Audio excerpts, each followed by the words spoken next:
इतिहास मिमम गुह्यम भगवान कुंभ संभवः। सुनाने वाले अगस्त जी हैं। स्थान मलयाचल पर्वत है। हाथ में शालिग्राम जी विराजमान हैं, उनका श्रृंगार कर रहे हैं। और सुना भी किसको रहे हैं? परमहंस चक्र चूड़ामणि आचार्य महामुनीन्द्र श्री सुखदेव जी महाराज। इसका तात्पर्य इतना ही है, इस इतिहास को कल्पित मत समझना, इसे सत्य इतिहास समझना। नाम की बहुत बड़ी महिमा, कितनी महिमा कहें। नामाश्रयी वैष्णव का धर्म है कि वह अनुभव करे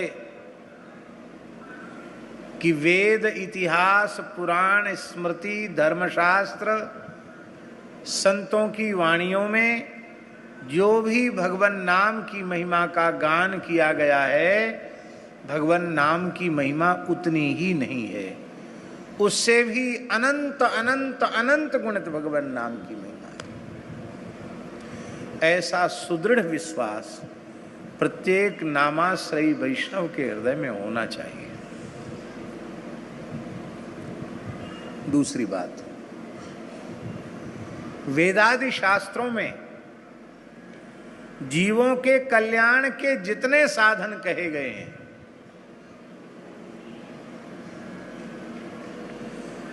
उनको सविधि हजारों हजारों बार अनुष्ठान किया जाए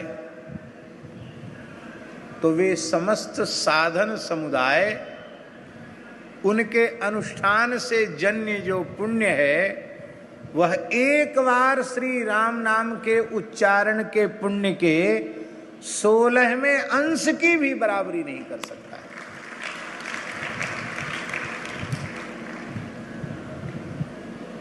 अब आप सोच लो, लेकिन बस समस्या यही है, कठिन कठिन चीज में सबका प्रेम है। जो सबसे सुलभ है, सबसे सरल है, सबसे सस्ता है, उसमें लोगों को प्रेम नहीं, उसमें विश्वास नहीं। गोस्वामी जी ने कहा बरबे रामायण में, एक ही एक सिखावत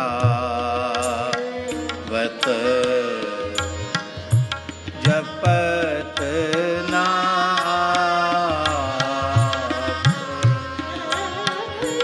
एक ही एक सिखावत जपत नाम, तुलसी नाम प्रेम कर बाधक पाप, तुलसी नाम प्रेम कर बाधक पाप।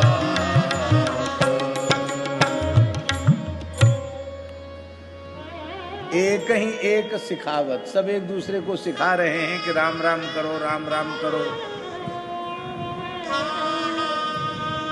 वृद्ध बालकों को सिखा रहा है, हे क्यों शोर हल्ला गुल्ला मचा रहे हो, शोरगुल कर रहे हो, राम राम करो, भजन करो। खुद भजन नहीं कर रहा बुढ़ा, बच्चों को कह रहा भजन करो। और बालक कह रहे हैं, काएं काएं लगा रखी है सवेरे से, कान खाए जा रहे हो, बैठ के माला नहीं फेर सकते, राम राम नहीं कर सकते। बालक बूढ़े को, बूढ़ा बालक को, एक दूसरे को सब सिखा रहे हैं, वक्ता श्रोताओं को और श्रोता वक्ता को। लेकिन जपत ना आप, सब एक दूसरे को प्रेरणा दे रहे हैं लेकिन खुद भजन नहीं करते। क्यों जपते नहीं? तुलसी नाम प्रेम कर बाधक पाप। ये बिल्कुल पक्का सिद्धांत है स्वामी जी। आप जितना निष्पाप होते चले जाएंगे, आपकी भगवान नाम में उतनी अधिक प्रीति बढ़ती चली जाएगी। तो तुलसी नाम प्रेम कर बाधक पाप, तो पापों का सबसे बड़ा प्रायश्चित क्या है? तो कल चर्चा हम कर ही चुके। जो बाधक तत्व पाप है उसकी निवृत्ति कैसे होगी? अरे बोले पापी में पाप करने की उतनी सामर्थ्य कहां है, भगवान नाम में पाप को नष्ट करने की जितनी सामर्थ्य। इसलिए भैया स्वाद आवे या न आवे, मन लगे या न लगे, नाम जप में प्रवृत्त हो जाओ। कोई न कोई एक समय ऐसा पक्के तौर पर निश्चित कर लो कि उतनी देर तक धुन लगा करके हमको राम नाम करना है।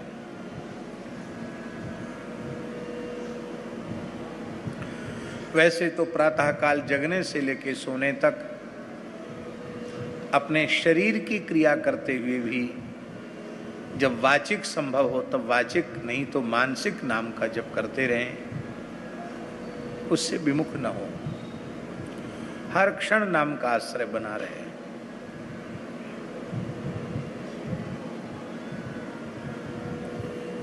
मंत्र का जप और नाम का जप, इसमें क्या अंतर है? मंत्र में भी नाम ही है,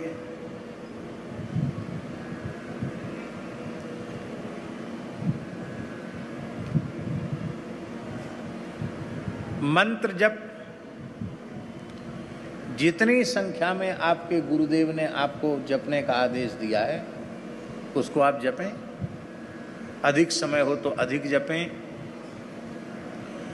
पर मंत्र जप में विधि का आग्रह है।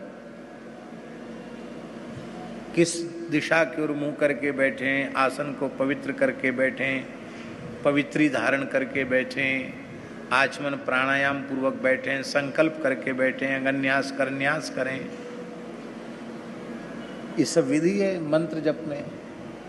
उसकी पूरी विधि से करोगे और निष्काम भाव से करोगे तो ही लाभ होगा।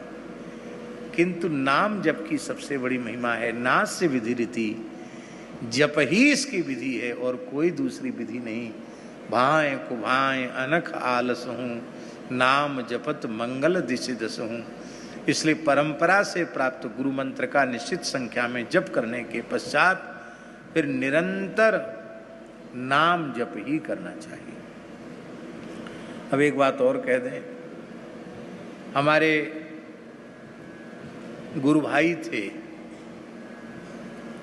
अब उनका शरीर नहीं है, बहुत अच्छे संत थे, श्री सुखराम दास जी महाराज।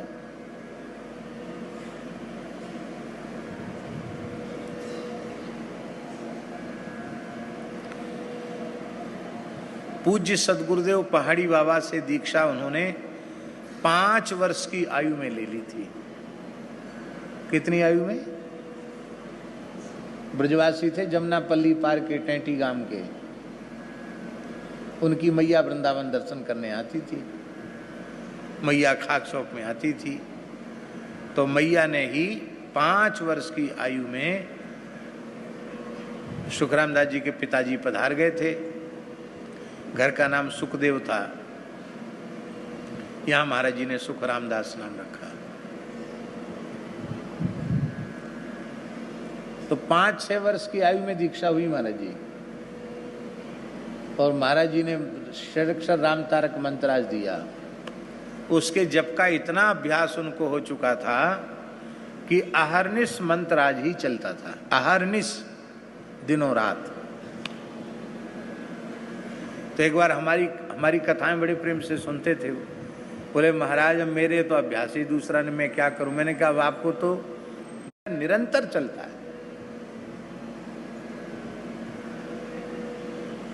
और आपको सुनकर आश्चर्य होगा, संख्या पूर्वक 2 लाख से ऊपर मंत्राज का जप नित्य कर लेते थे।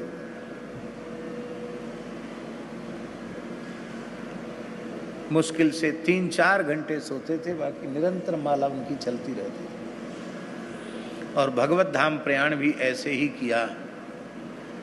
एक समय तो लंबे समय से, एक समय थोड़ा आहार ले रहे थे, उसको छोड़कर साग लेने लग गए, साग छोड़कर थोड़ा दूध लेने लग गए, दूध भी छोड़कर फिर केवल गंगा जल पर आ गए और बिना किसी आदि व्याधि रोग के भजन करते करते भगवान के धाम को गए।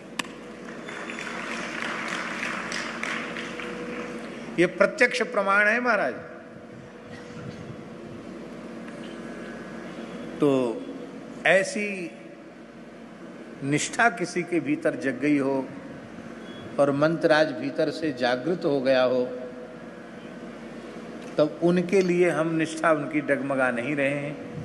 बाकी जो सामान्य जीव हैं उन्हें तो अहरनिश नाम जप ही करना चाहिए।